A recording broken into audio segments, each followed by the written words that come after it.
नमस्कार दोस्तों। एक बार फिर से आप सभी का स्वागत करता हूं मैं आपकी अपनी पाठशाला रामू की पाठशाला। तो दोस्तों, जैसा कि आप हमने जो सीरीज चलाई है भारतीय संविधान की, यह आपके हर एग्जाम के लिए आपके लिए बहुत इंपॉर्टेंट रहने वाली है। चाहे आप राजस्थान पुलिस का एग्जाम दे रहे हो या राजस्थान एसआई का दे रहे हो, सीएटी दे रहे हो या एसएससी जीडी दे रहे हो, कोई सा भी एग्जाम दे रहे हो आप जिसमें पॉलिटिकल सब्जेक्ट ऐड है, उसमें आपके लिए बहुत इंपॉर्टेंट रहने वाली है। और हम आपको पता है इसमें ल्यूसेंट का पूरा निपटारा कर रहे हैं, ल्यूसेंट का टॉपिक वाइज चल रहे हैं और जितना ट्रिकली होगा उसको हम ट्रिकली बनाएंगे। तो लीजिए, आज का टॉपिक है हमारा भारत की संविधान सूची। भारत की आपको पता है कि हमारे आज का टॉपिक है भारत की संविधान अनुसूची। तो पहले तो शुरू करते हैं। आपको पता है कि हमारे मूल संविधान में 8 अनुसूचियां थी, लेकिन बाद में 2 संविधान संशोधन करके 2 सूचियां और बढ़ाई गई और वर्तमान में 12 अनुसूचियां हमारे संविधान में शामिल है। तो आपको ध्यान रखना है।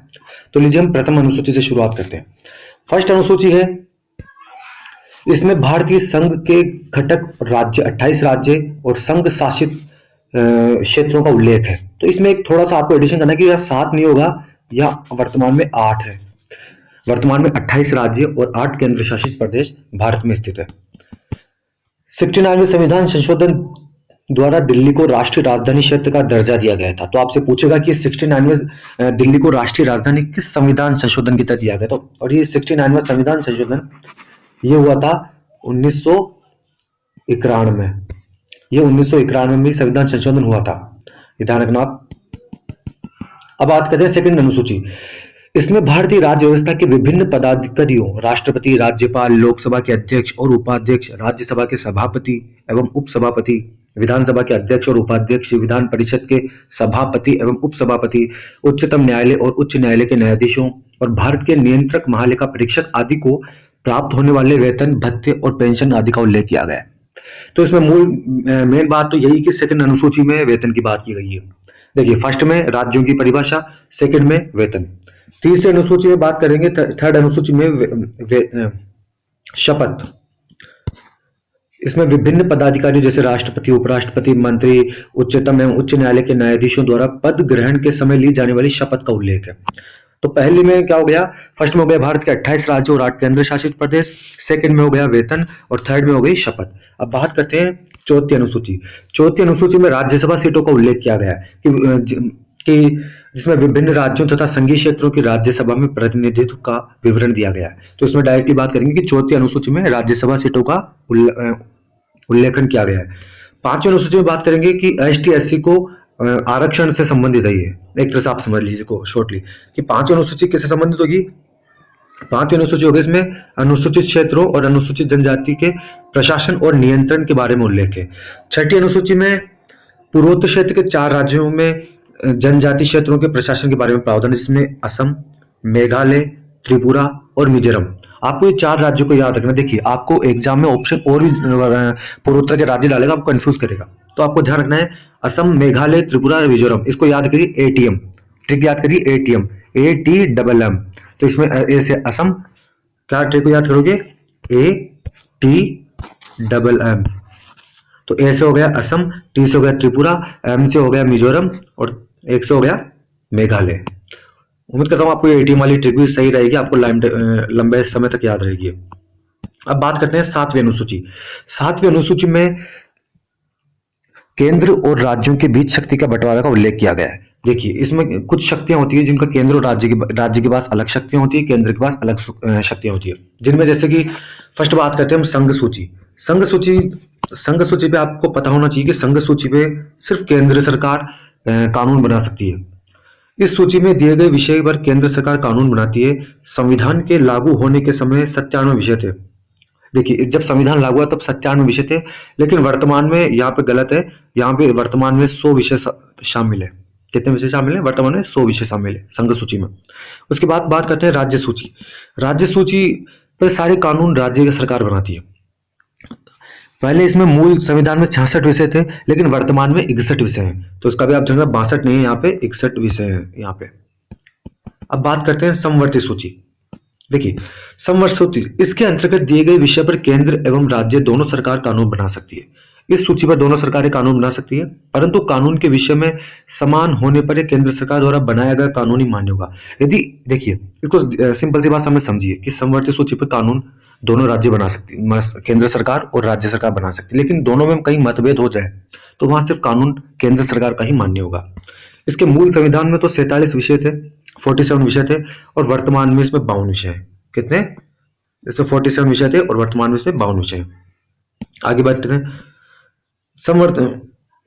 समवर्ती सूची का प्रावधान, आपको ध्यान रखना है कि समवर्ती सूची का प्रावधान अब जम्मू कश्मीर में भी लागू है, पहले नहीं था लेकिन अब लागू है।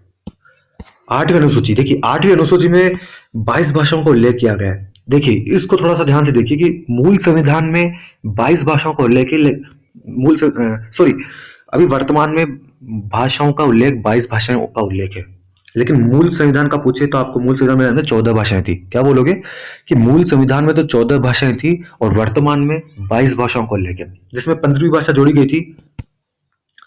15वीं भाषा 1967 में सिंधी को जोड़ी गई थी। 15वीं भाषा 1967 में सिंधी को जोड़ी गई थी और 1992 में कोंकणी, मणिपुर तथा नेपाली को 8वीं अनुसूची में शामिल किया गया था, और 2004 में मैथिली, संताली, डोगरी, बोडो को 8वीं अनुसूची में शामिल किया गया था। ठीक है, आगे बढ़े। अब आगे बढ़ते हैं। देखिए 9वीं अनुसूची। 9वीं अनुसूची, संविधान में यह अनुसूची प्रथम संविधान संशोधन अधिनियम 1951 के द्वारा जोड़ी गई थी। देखिए प्रथम संविधान संशोधन कब हुआ था? आपको एक ध्यान रखिए, प्रथम संविधान संशोधन 1951 में हो गया था, जिसके अंतर्गत राज्य द्वारा संपत्ति के अधिग्रहण की विधियों का उल्लेख किया गया है। इस अनुसूची में सम्मिलित विषयों को न्यायालय में चुनौती नहीं दी जा सकती। वर्तमान में इस अनुसूची में 284 अधिनियम है।